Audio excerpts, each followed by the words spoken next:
Hello, welcome to another Looney Tunes review video. If you are new to the channel, make sure you subscribe to follow my journey to review all 1000 classic Looney Tunes shorts and give this video a like as well. So this is a review for Slap Happy Pappy, released in 1940. It's the 281st in the series and it's directed by Bob Clampett. You can find this on the Porky Pig 101 DVD set. I believe the intro music is incorrect on that set. It's also had a HD restoration, although again, they got the title music wrong. I fixed it for my own copy that I'm using for this review, but it doesn't affect the cartoons, so it's only for those who are really pedantic, well, like me, I guess. In case you haven't seen this one, Porky Pig's a farmer, again, because he's never been a farmer before, right? In any case, on his farm, we just see some celebrity caricatures, and we focus mainly on the Eddie Cantor character who wants a son. He has 5 daughters. He sees the Bing Crosby chicken who has 5 sons. And yeah, he's like, how do you do it? How do you become, a father of sons? And yeah, we just see all sorts of shenanigans. It's actually a very weird cartoon, but yeah, I'll discuss that in a moment. So first you're going to see a re-edit of the original audio commentary I did with my good friend Austin Kelly. And then after that, I've got a few more things to say about this short in regards to a few references that I missed the first time round. So, grab some popcorn and enjoy. And with me today is my good friend Austin Kelly. Say hi. Disclaimer, this cartoon doesn't star Porky Pig at all. So we got this really nice animation of Porky in the beginning, but really the star of this cartoon is more about the celebrity cameos that we're going to see, which we'll point out to you guys because it's fun thing to do.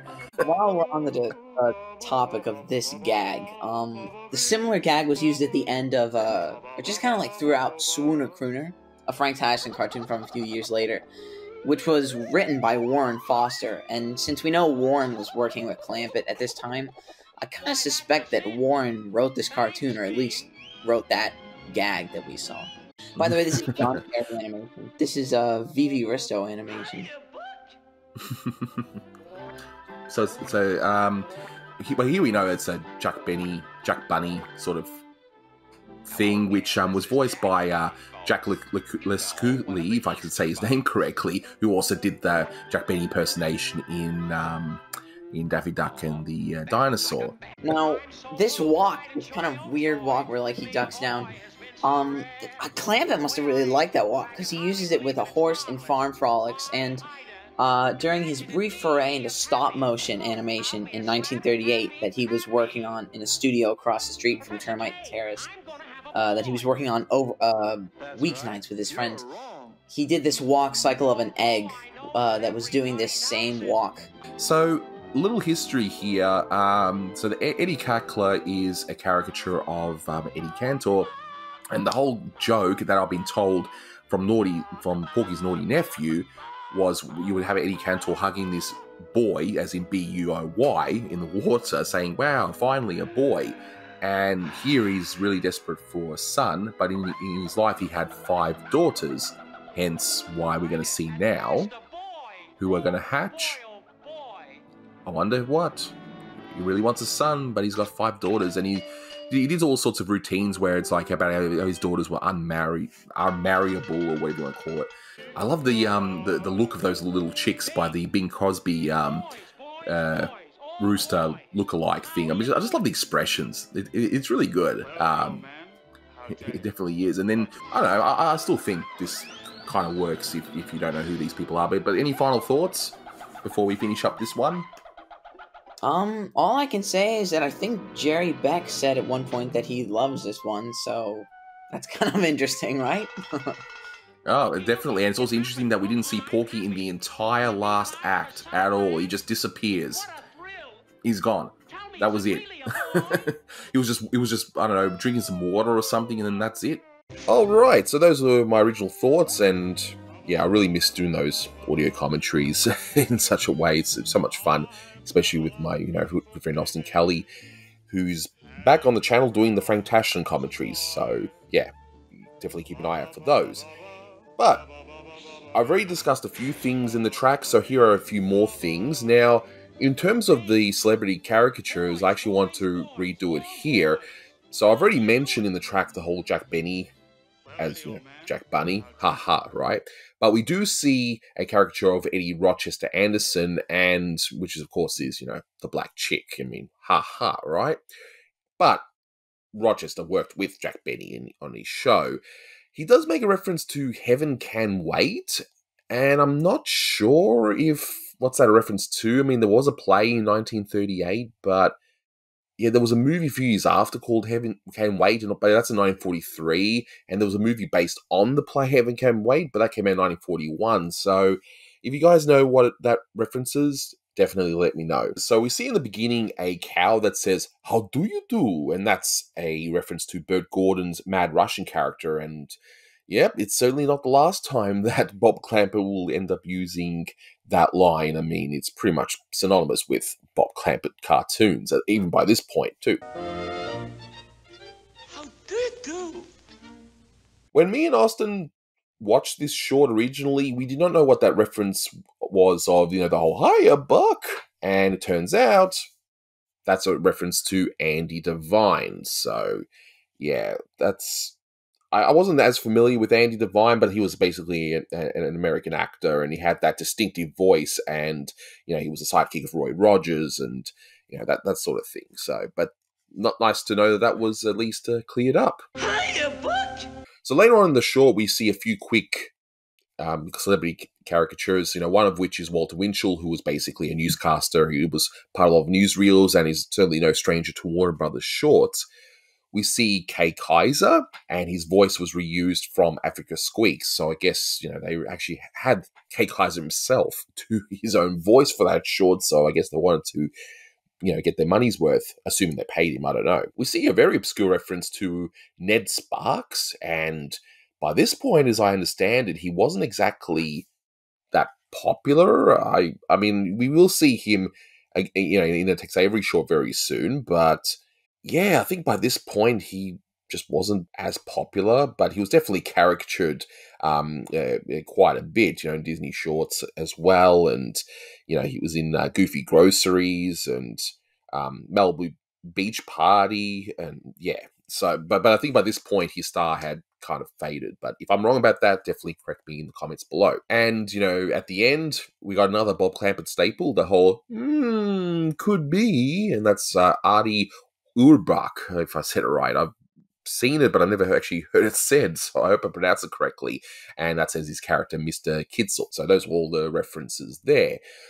But I do want to get more into the Eddie Cantor bit, and I already mentioned that, yes, the whole idea of this short is that he has 5 daughters in real life, and he longed for a son. But in the newspaper that you see, it says Ida, and that was actually what his wife's name was, so definitely a nice attention to detail there. And I'm pretty sure when the daughters are born, because they all look the same, and I'm positive that's a reference to the Dion quintuplets. So that's just speculation. I can't really confirm that, but I believe that that's the reference right there. Interestingly enough, so you see Eddie Cantor is excited for a boy. He's sitting there, he's reading that book, and the book, My Son, which was a 1940 film released by United Artists, and it was based off of a book by the same name, so one would assume he's reading that book, right? Interestingly, you see Boy's Life, and that was the magazine for the Boy Scouts. Up until 2021, though, because they actually changed the name to Scouts Life, because they obviously changed the rules and they're allowed to have Girl Scouts now. And American Boy was a real boys magazine, and that was published between 1899 to 1941. I'm not sure why it stopped being published, but I'm going to assume the war probably had something to do with it. But yeah, I'm not as familiar with that publication. I just know that it was definitely a real thing. So we see Bing Crosby now. You guys can correct me if I'm wrong here, but it's my understanding that from his first marriage, he only had 4 sons, not 5, as this cartoon would lead you to believe, because he had he had 1 son, then he had twins, and then he had another son. So I'm assuming it's just for just to match with the fact that there was 5 girls and there's going to be 5 boys here. But if I'm wrong about that, let me know. But it's my understanding he's had 4 sons here, and I do like the added touch when he's singing. He's just doing he's just mumbling along, and he just adds "boy" within those mumbles. I thought that was pretty clever. And we see all those eggs, and we see some names written down, and of course they're all boys' names. And from what I can see, I believe that is all names of the various animators and directors at the time, because you got Bob, you got Chuck, and you got Warren, and Warren Foster. So I'm going to assume that, yes, those are all names of the various, boys, because it was pretty much a boys' club when it came to animation studios. The ladies tended to be just in the ink and paint department. Probably the most well-known would be Martha Siegel. And I've always loved watching her in the particular documentaries that came out on the Looney Tunes Gone collection. And, she's definitely missed. Now, but what about the jokes? I can hear you guys screaming, all this stuff, and we figured it out. Is this actually funny? Kinda. I mean, I think the short does work, even if you don't know anything about these characters.